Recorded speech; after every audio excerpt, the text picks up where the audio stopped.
4월 2일 하나님 말씀을 함께 나누겠습니다. 누가복음 23장 26절에서 43절의 말씀으로 함께합니다.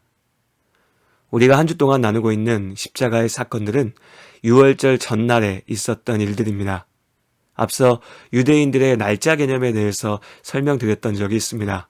해가 졌을 때 하루가 시작되어서 다음날 해질 때 하루가 끝납니다. 그러니까 유월절 전날은 목요일 저녁부터 금요일 저녁까지의 하루 동안 유대인들의 전통대로라면 유월절을 준비하는 날 있었던 일입니다. 유월절 전날 밤, 그러니까 우리에게는 목요일 밤, 예수님께서 제자들과 함께 식사를 하셨습니다. 겟세마네 동산에서 기도하신 후에 가룟 유다와 무리들을 만나셨죠. 그들을 따라 대제사장의 집으로 끌려가셨습니다. 그리고 이제 날이 밝아 금요일 아침 대제사장들과 서기관들로 구성된 공회에서 재판을 받으셨습니다. 이후 로마 총독 빌라도 그리고 갈릴리 지역을 다스리던 분봉왕 헤롯에게 잇따라 재판을 받으셨죠. 온갖 폭행과 핍박, 조롱이 이어졌습니다. 결국 빌라도는 유대 군중들의 요구대로 죄 없으신 예수님을 십자가형에 처했습니다. 처형 장소는 예루살렘에서 조금 떨어진 골고다 해골이라고 불리우는 언덕이었습니다. 하룻밤새였지만 육체적, 정신적 학대와 이어지는 가혹한 매질로 인해서 예수님은 이미 만신창이가 되어 있었습니다. 당시 십자가형에 처해지는 죄수들은 자신이 매달릴 십자가를 지고 골고다를 올라야 했습니다. 하지만 그럴 만한 기력도 남아있지 않았죠. 이때 유월절을 지키기 위해서 북아프리카의 구레네라고 하는 곳에서 온 시몬이라는 사람이 예수님을 대신해서 십자가를 지게 되었습니다.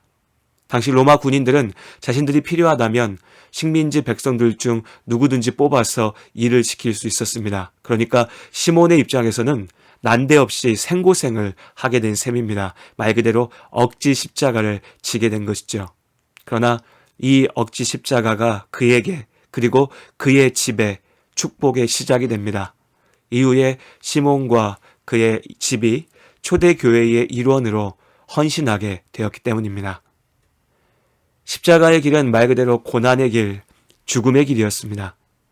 불과 며칠 전 예루살렘 성에 들어올 때의 영광은 이제 저주받아 죽게 되는 죄인에 대한 멸시와 비웃음으로 바뀌어 있었습니다.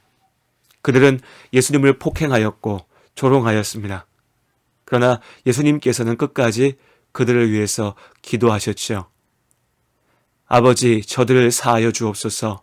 자기들이 하는 것을 알지 못함이니이다 하시더라. 누가복음 23장 34절의 말씀입니다. 예수님께서 십자가에 달리실 때 가장 마지막에 만났던 사람들은 누굴까요? 물론 이때 여러 사람들이 십자가 처형장에 있었으니 따로 만났다고 할 수는 없지만 저는 예수님의 양편에서 역시 십자가에 달렸던 두 사람을 생각해 봅니다. 그리고 그들의 모습에서 사람의 한계와 가능성을 동시에 봅니다. 그날 골고다 언덕에는 3개의 십자가가 세워졌습니다. 예수님 곁에 매달렸던 두 사람의 죄목에 대해서는 알 수가 없습니다. 죽어 마땅한 죄인이었을 수도 있고 어쩌면 억울한 누명을 썼던 사람일 수도 있습니다. 어찌되었던 간에 그들 앞에 기다리는 것은 죽는 순간까지 끔찍한 고통에 괴로워해야 하는 십자가 형벌이었습니다. 사실 사형에 처해지는 죄인의 마음이 어떠할지는 짐작하기도 어렵습니다. 다가올 죽음이 두려워서 주변의 어떤 상황도 눈에 들어오지 않을 것 같기도 합니다. 한편으로는 그래도 함께 십자가에 달리는 사람들에게 동변상련이라도 느끼지 않을까 싶기도 하죠.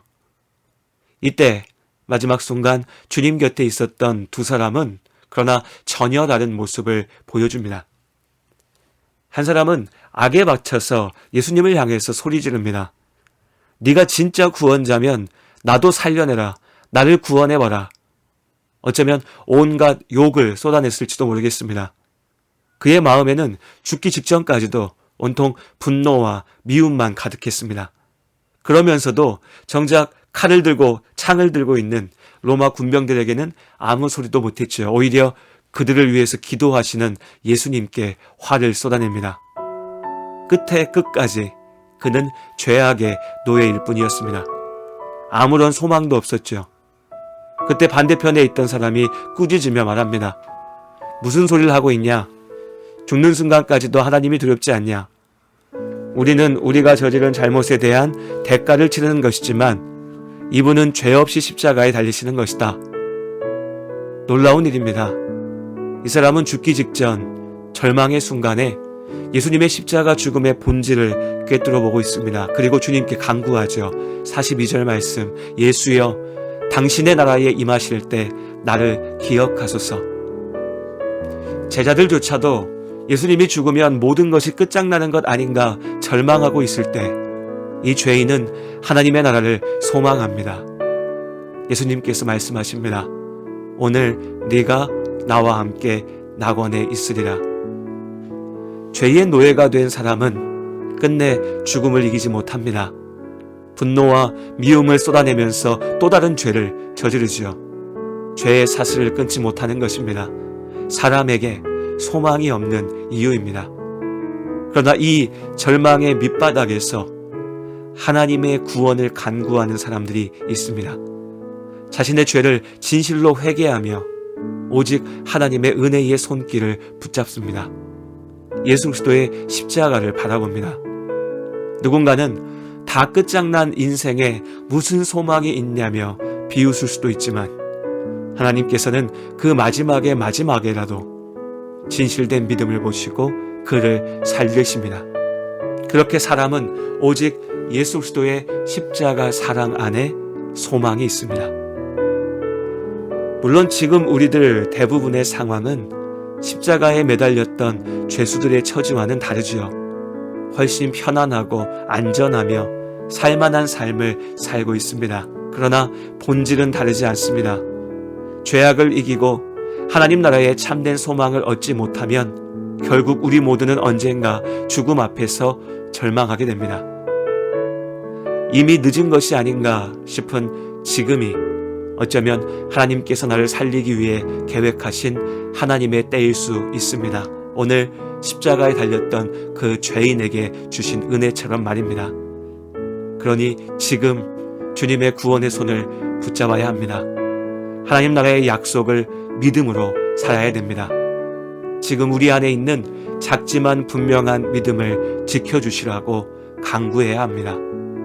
우리가 그렇게 진실로 기도할 때 하나님께서 우리의 기도를 들으시고 말씀하십니다. 오늘 내가 나와 함께 하나님 나라에 있으리라. 아멘.